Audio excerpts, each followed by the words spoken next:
Mother Teresa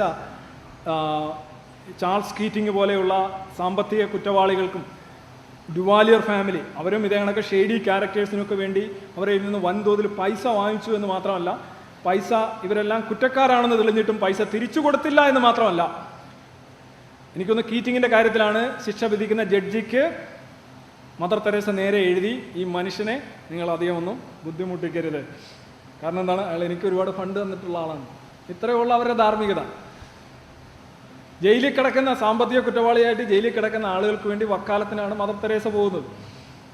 എന്ന് വെച്ച് കഴിഞ്ഞാൽ മതത്തിന് വേണ്ടി കള്ളം പറയാം, ദൈവത്തിന് വേണ്ടി കള്ളം പറയാം, അത് ദൈവത്തിന് വളരെ ഇഷ്ടമാണ്. ഇതെപ്പോഴും മനസ്സിലായിക്കോണം. ഒരു മതവിശ്വാസി സത്യമാണ് ഞാൻ പറയുന്നത് എന്ന് പറയുന്ന കാര്യങ്ങൾ, അത് മതേതരമായ കാര്യങ്ങളിൽ അവൻ സത്യം പറയുമായിരിക്കും. പക്ഷെ മതത്തിൻ്റെ കാര്യത്തിൽ നിങ്ങൾ പ്രതീക്ഷിക്കരുത്, വിളിച്ചാൽ പോകരുത്. അവന് വേറെ പല